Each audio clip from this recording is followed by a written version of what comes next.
I think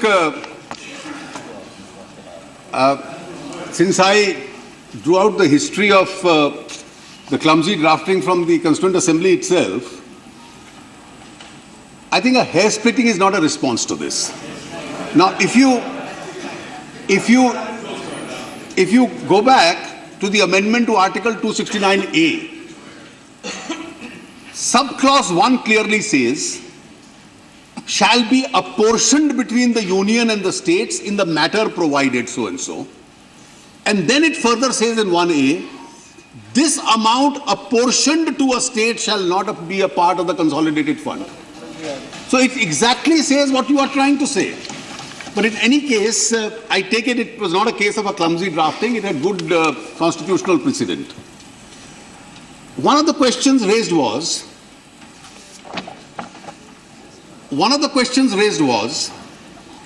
with regard to the dispute redressal mechanism. The original bill spoke in terms of a mechanism which would be judicial or quasi-judicial in nature. Now, when it went to the standing committee spoke in one voice. And the standing committee said, and probably the spirit of what the standing committee said was, that these issues are predominantly political. अब मान लीजिए दो राज्यों के बीच में या राज्यों और केंद्रों के बीच में टैक्स की दर कितनी हो, इसको लेकर समझौता नहीं हो पाता, या ये झगड़ा है कि कितना मुआवजा किसी राज्य को देना है. These are the kind of disputes which will come up. If there is a stalemate, we are not able to decide as to what the percentage of division between the center and the states is going to be. So the standing committee said this issue is political between the center and the states. Why should we hand it over to a judicial tribunal headed by a judge? Let there be a mechanism which the GST Council itself will decide. This is what the standing committee in spirit said. I have before me the recommendations of standing committee, which were then processed by the Ministry of Finance. And the Ministry of Finance on 11th of March 2014 on paper accepted that recommendation. And therefore the language of what was accepted in March 2014 by the Ministry of Finance and the then Minister of Finance is exactly what I incorporated in the December 2014 amendment. And I am now told your bill is completely flawed. But I did not want a confrontation on this issue. And therefore, when we sat in a process of discussion, one of the questions which was raised and which was broadly the consensus was that there will be a dispute redressal mechanism which will be decided by the GST Council itself. The power vests in the Council to decide that. And therefore an alternate set of language specifying that was suggested. Probably what was suggested was a better language. I had absolutely no difficulty in accepting that language, because ultimately the spirit of what the standing committee had recommended, that the Council must decide the nature of the mechanism required for a dispute redressal. So we accepted that. I have no difficulty in conceding that the 1% additional tax on interstate transfer of goods, sale of goods, was really brought in with the intention of calming these 4 manufacturing states. This would have helped them. An expert opinion even at that time was that this would have a cascading effect.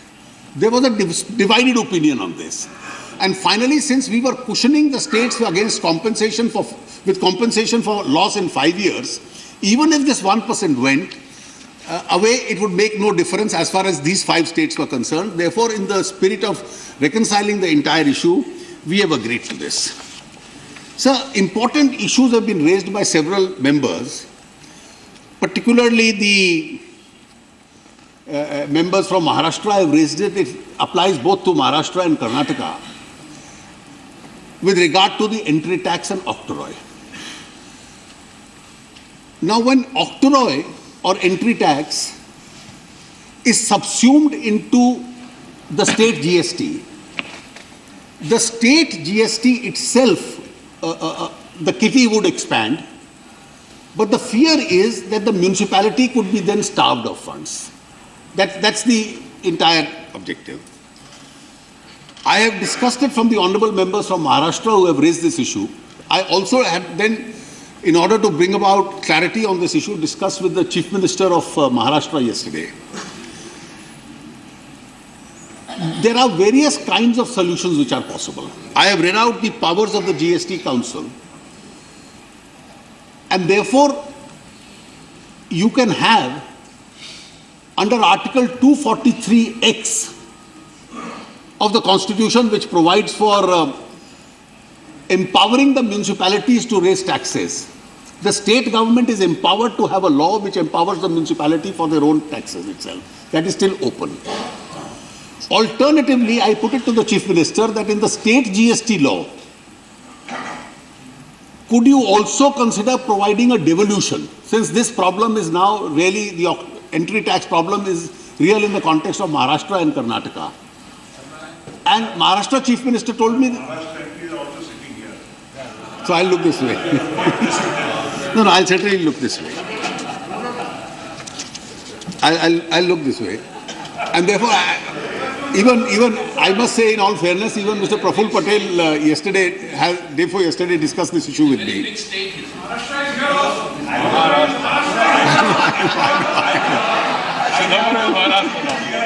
Issue, it was also no, it applies to me.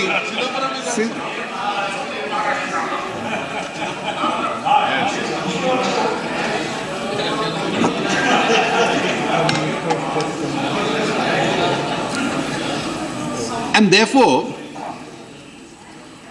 this entire question of the state law itself can give a devolution in favor of the local municipalities itself.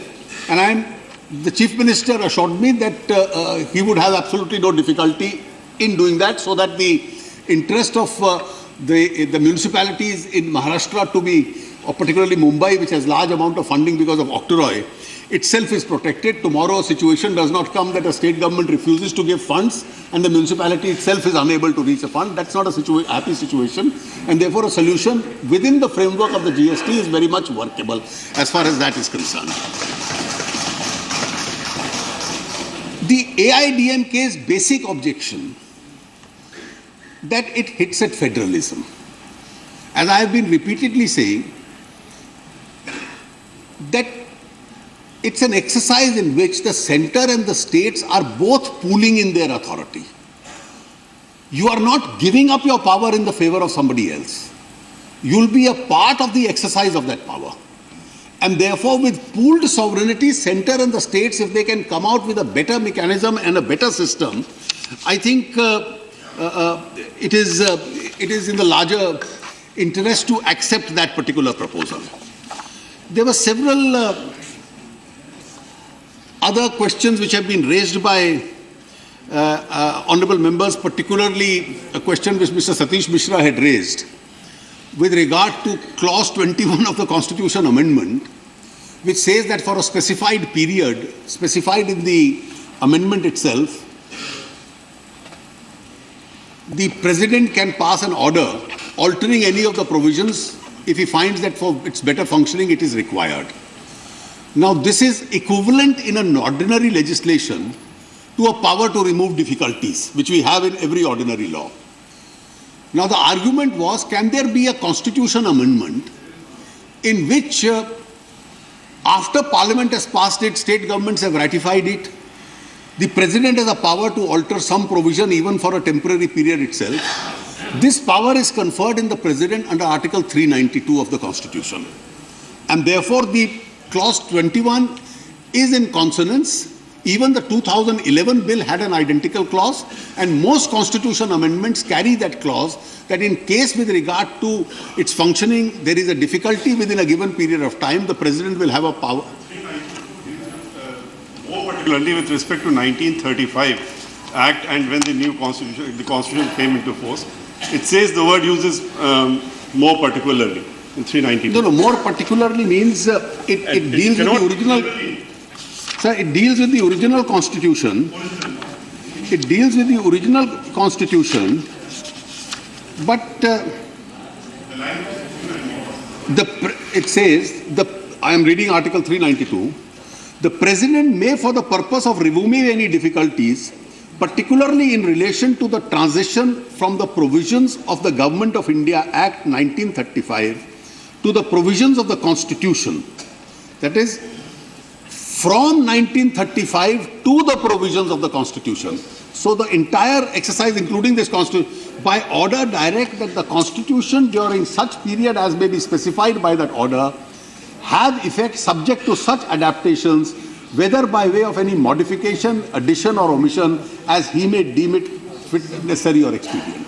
So Article 392 permits the President, empowers the President to make such changes. It's like a power to remove difficulties which is there in every law in order to avoid any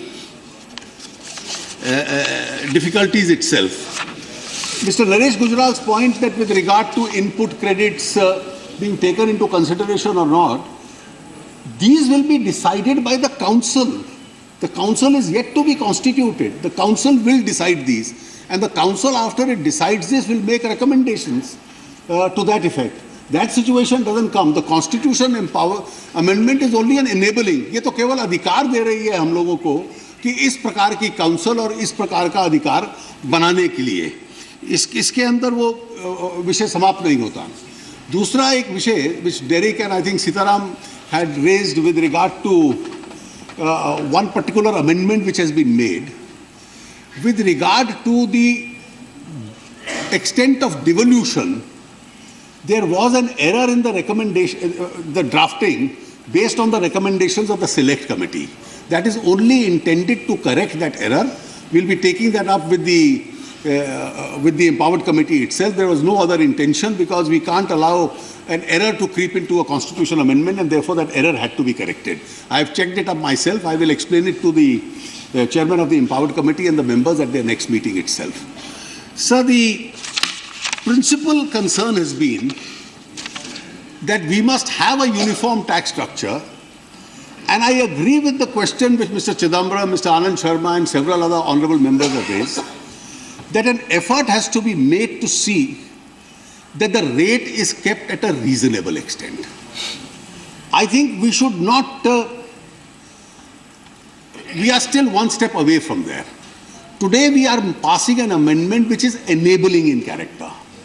After it is an enabling amendment is passed, the council is constituted, the council certainly will make its recommendations. Those recommendations, insofar as they relate to state assemblies, will go before the state assemblies, the draft laws. The others will come before the parliament itself. And therefore, when they come up before parliament, parliament will get an adequate opportunity to discuss each one of those laws. And then, even with regard to the quantum, I have already explained that there is today a range of opinion amongst experts and amongst the practitioners. I take the members of the Empowered Committee as practitioners as to what the rate should be. But the guiding principle, I don't think we can take an exception to what the state governments or the state finance ministers have decided. They'll also try and keep the rate as low as possible, certainly much lower than what the present situation is. And as compliance increases, the possibility of that rate coming down further would be there. And I'm sure this House, as also the other House, will always have an opportunity to speak on these subjects, to consider these subjects, if we find that it's not working out in a larger public interest. With these few observations, sir, I commend this bill to acceptance. Please. Yes, what is your vote? Yeah, I will. Sir, one minute. Yeah, okay. Only 1 minute. Yeah. Okay. All right. Thank you, Deputy Chairman. With due respect to our Honorable Finance Minister, the demands made by our Honorable Chief Minister and the State Government of Tamil Nadu not accepted in toto by the central government. Hence, the ADMK is walking out. Okay. Not participating in the voting. Derek. Thank you. What is your question, Derek? Only One question. clarification, sir. Only, yes. One clarification. Okay. All right. Bolo. Sir, one clarification only. Do that. Do I'm that. leaving now. Arey, do that. Oh, sir. Sir, my only clarification to the Honorable Finance Minister through you, sir, is because today everyone is on board and he's explained the idea of pooled sovereignty. No problem. Very, very good. We welcome that. Sir, my only one clarification, because 3rd of August is one date. Then we have November when this bill will come, when the amendment, the two other bills will come, and then April deadline. So my direct question here is that in those two enabling bills, this issue of 1.5 crore, below 1.5 crore, that money is collected by the states, and above 1.5 crore goes into the union and the states. Sir, this is an issue. So if the finance, because today it's all very well, we all say no, and then again in November. So not speed breaker in November, so it's all smooth. Yeah. Now, Sri Chidambaram. Sir, Mr. Deputy Chairman, sir, I was quite happy to note very carefully the words used by the Honorable Finance Minister towards the end of his speech. He said that the rates will be moderated, will be far less than the current position. And you can expect that state finance ministers are also sensitive to public opinion. But whether they will in fact be moderated can be seen only after the recommendation and only after the draft bill comes before the House. And I was also encouraged when he said both houses will have an opportunity to discuss it. But he left one thing unsaid. It's a unanimous demand of every political party in this House that the CGST bill and the IGST bill must not be brought as money bills. The government ought not to stand on prestige. Any other bill is passed by a simple majority. If you are a popular government, as you believe you are, and as I believe you are, you can pass it with a simple majority. As one of my friends pointed out, there's no reason to believe that the opposition will scuttle any responsible, reasonable bill. Therefore, please give us a categorical assurance that when the CGST bill and the IGST bill are brought to this House, you will bring it as a financial bill, and this House will discuss and vote upon it. All right. Okay. You lose nothing that way. Sir, as far as No, who, 1 second. Mr. Derek O'Brien's objection is, point is concerned, it's a suggestion that he has made. This suggestion has also come up before the Empowered Committee. The Empowered Committee and the central government, which are in discussions on this issue, certainly see the substance behind that. Because we can't accept a system where an assessee has to be assessed twice, once by the centre, once by the state, and therefore the very purpose of the GST itself would not be served. So what should be the modalities, the break-even figure? There are discussions at a fairly advanced stage, and I am quite certain that a solution will be arrived at. And when we come before you in November, we'll certainly have a solution as far as we are concerned. Now, regarding Mr. Chidambaram's point that he repeatedly made, he probably has presented more budgets than most finance or any other finance minister. And therefore, the constitutional position of money bill vis-a-vis finance bill is known to him. A discussion or a demand or an assurance doesn't override the Constitution. I have before me a folder full of money bills which impose taxation which my learned predecessor presented to the House, the Parliament. I have a complete folder, and therefore you clearly know the distinction. It is there in Article 110 and the contra-distinction with Article 117 as to what is the procedure to be followed. I can only tell you this, that in accordance with whatever is the precedent, and the precedent normally which I have understood, and I won't leave it vague, if a bill imposes a burden on the money coming out of the consolidated fund, or is a taxing bill, and it provides for several other things. The bill section of Parliament recommends it to be a financial bill under Article 117. If these additional matters are not there, it recommends it to be a money bill. That's the provision of the Constitution, which Parliament has now a history of almost 66 years in following that. We will fully comply with the Constitution and whatever are the precedents, and we have absolutely no intention of in any way bypassing the constitutional provisions as far as the requirements of those bills are concerned. Today, what is it? I think we have to be, you are expecting a draft of today a first suggestion of the empowered committee is not known to me. I neither know the suggestion, nor do I know what the text of that bill is going to be.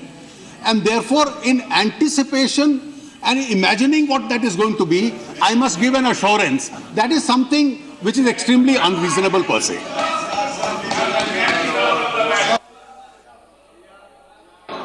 With great respect to the Honourable Leader of the Opposition and the Honourable Finance Minister, Leader of the House, did I say? I'm sorry, I apologize. Honourable Leader of the House and the Honourable Finance Minister, there is indeed a definition of money bill in Article 110, and there is a definition of financial bill in Article 117. There is nothing in the Constitution which obliges him to bring a bill as a money bill. He can bring it as a financial bill. He has made it clear his intention is not to avoid a debate, not to avoid a discussion. In fact, he's inviting a discussion. He's inviting our opinion. If all that is so clear, if the intention of the government is so clear, why can't he stand up and say, I will bring this as a financial bill, and the other house and this house will vote on it? Can you give me a single precedent without knowing what the bill is going to be? I should give on a possible bill that will come. I should give an assurance. You are not obliged to bring any bill as a money bill. Even if it's satisfied, you're not obliged to bring a bill as a money bill. Show me one provision of the Constitution. No need of discussion over this. Show me the provision of the Constitution. Please show me the provision of the Constitution which obliges you to bring it as a money bill. It does not oblige you to bring it as a money bill. So, in the interest of the country, this is the most important transformational legislative change in taxes we are bringing for the next 50 years. On this issue, please say, I will bring it as a financial bill, issue, and all of you discuss and vote it. Yes? On this issue, sir. Where is the obliging me? Yeah. Going to me. Let me make. No, he has already said. He has already said. As per the Constitution, he will go as per. Months, there have been precedents for the leader of the House to arbitrarily, using discretion at the very last minute, declare bills as money bills. He did it with the Aadhaar bill, he did it with the private members bill. And sir, there is absolutely no guarantee that come November, he will not declare the GST bill as a money bill. Why we discuss sir, this? let this be. That's okay, you made it. Sorry sir, this is a fundamental issue. He will foreclose a debate in the House. Jairamji, that's okay. He will completely foreclose. He has given it. It is very clear. He is foreclosing a debate. It is very, yeah. इसको आगे बढ़ाइए और जो assurance हमने दिया है वो voting. आगे बढ़ाइए. What?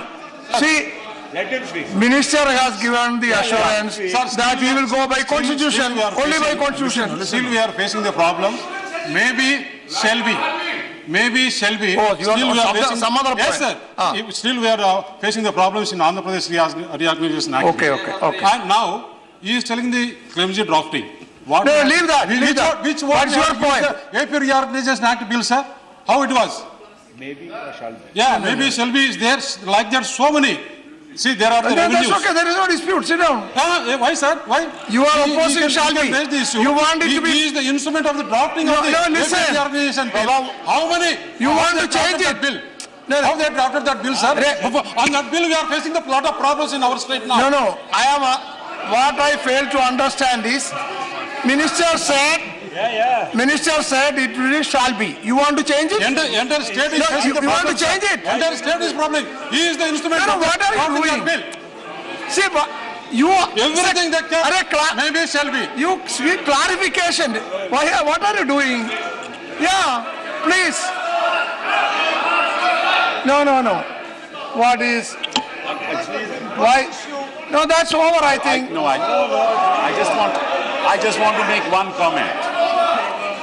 I think all the distinguished members of this House and the leader of this House and every party will accept the fact that perhaps this particular reform is perhaps the most far-reaching reform that we've had since independence.